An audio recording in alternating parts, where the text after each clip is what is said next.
خیر کو بھی تم دیکھو، پہلا کا۔ دوسرا،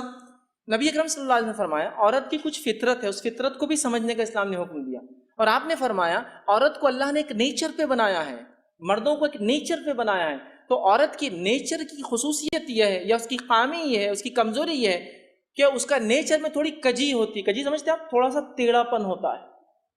تو نبی اکرم صلی اللہ علیہ وسلم نے فرمایا کہ اس کو تم زیادہ سیدھا کرنے کی کوشش مت کرو، تو اب آپ اس کو پازیٹیو مت لو، یس اب میں تنگ کر سکتی ہوں اس لیے کہ حدیث میں ہے کہ عورت ٹیڑھی ہوتی ہے، تو آپ شوہر کو بولے سیدھے ہو جاؤ، میں ٹیڑھی ہے اس لیے کہ حدیث میں اللہ کے رسول نے بولے جھوٹ نہیں بول سکتے ہو۔ دیکھیں نیگیٹو مت لیجیے میری باتوں میں، بی پازیٹیو، ٹھیک۔ نیچر دیکھیے ہر کسی کو ایک نیچر پہ بنایا نا، اینیمل کنگڈم لیجیے، ہر پلانٹ اینیمل ایک نیچر پہ بنا ہے، اس اینیمل میں الگ الگ اینیملس کو جی ہر اینیمل ایک نیچر پہ بنا ہے، تو ہیومن بینگس کو الگ الگ نیچر پہ پیدا کیا ہے، تو اللہ نے آدم کو الگ الگ مٹی دنیا سے اٹھانے لگا اس سے بنایا، اور آدم کی ایک رب سے ہوا کو بنایا، تو اس کے نیچر میں تھوڑی کجی ہے، تو کہا زیادہ سیدھا نہیں کرنا،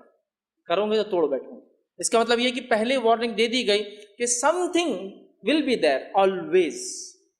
اور اس مزاج کو آپ نے بھی قبول کر، اللہ نے آپ کو ایسا بنایا، اللہ نے مجھے ایسا بنایا، مطلب مردوں کو ہوا کو ایسا بنایا اور آدم کو ایسا بنایا، آدم کی ہر حرکت ان کی نسلوں میں آتی ہے، ہوا کی ہر حرکت ان کی نسلوں میں آتی ہے، آدم کی خصوصیتیں مردوں میں نظر چھلکیں گی اور ہوا کی خصوصیت عورتوں میں چھلکتے ہوئے آپ دیکھیں،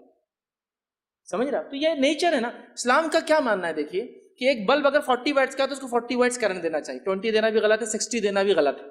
اوور برڈن بھی نہیں کرنا، لیس بھی نہیں دینا۔ 100 واٹ ہے تو 100 واٹ دو، 120 مت دو، 80 مت دو، پرابلم ہوتا ہے جس کا جو نیچر ہے۔ سیکنڈ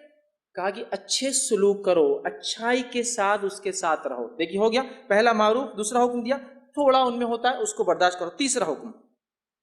اب مسئلہ اس کے بعد بھی نہیں